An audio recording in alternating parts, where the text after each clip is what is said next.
Intermundi, José J. González. Era víspera de Navidad.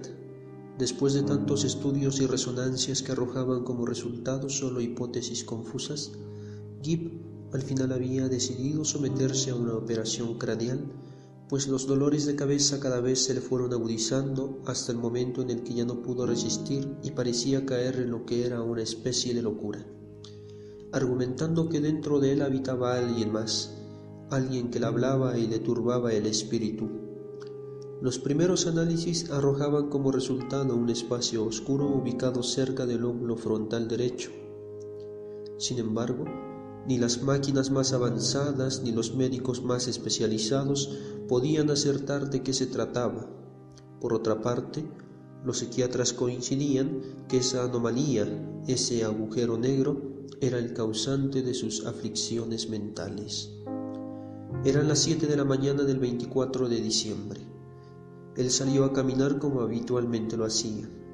Recorría 3 cuadras hasta llegar al parque y tomaba asiento. Aunque las bancas por la temporada estuvieran heladas, le gustaba el silencio que circundaba en el espacio. De uno de los bolsillos de su chaqueta sacó un reproductor de música y se colocó los audífonos. Era un buen día. La voz en su cabeza desde hacía días que no había emitido sonido alguno.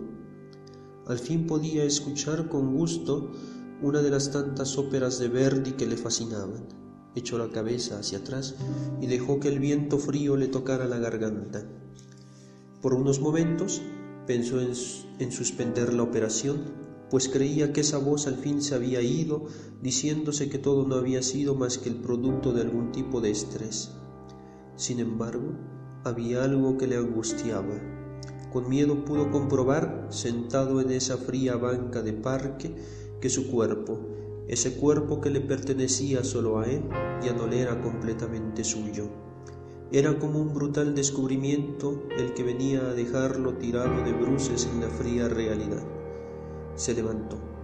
En su cabeza resonaba Verdi, Le Fauche Nocturne Spogli, y surgido de sus más profundos miedos, la voz comenzaba a cantar la pieza operística de una forma tan demencial que aunque Gibbs se arrancó los audífonos de las orejas, esa infernal voz no cesaba en su canto.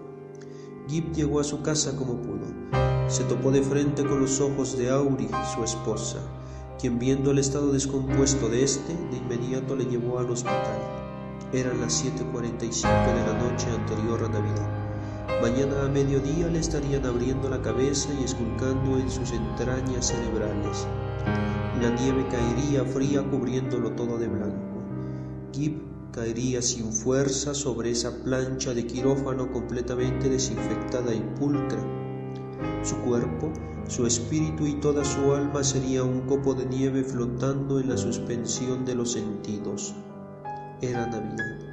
Algunos doctores festejaban en la sala de reuniones, algunos enfermos lucían tenues sonrisas navideñas, las enfermeras se paseaban ajetreadas de un lado a otro, llevando y trayendo charolas de alimentos.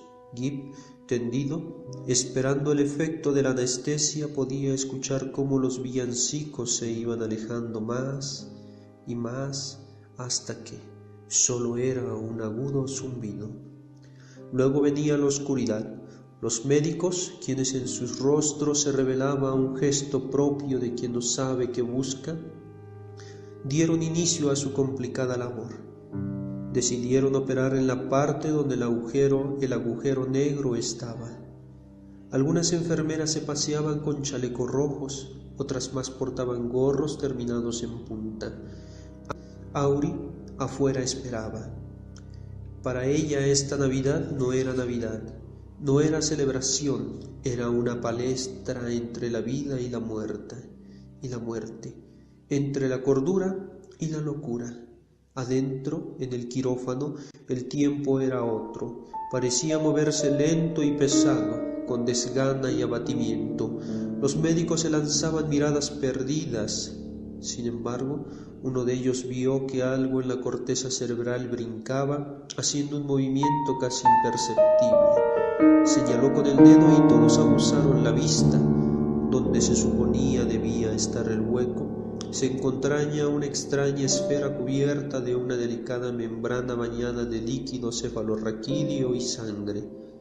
Los médicos retiraron con cuidado la pequeña pieza, obra de una extraña arquitectura ignota.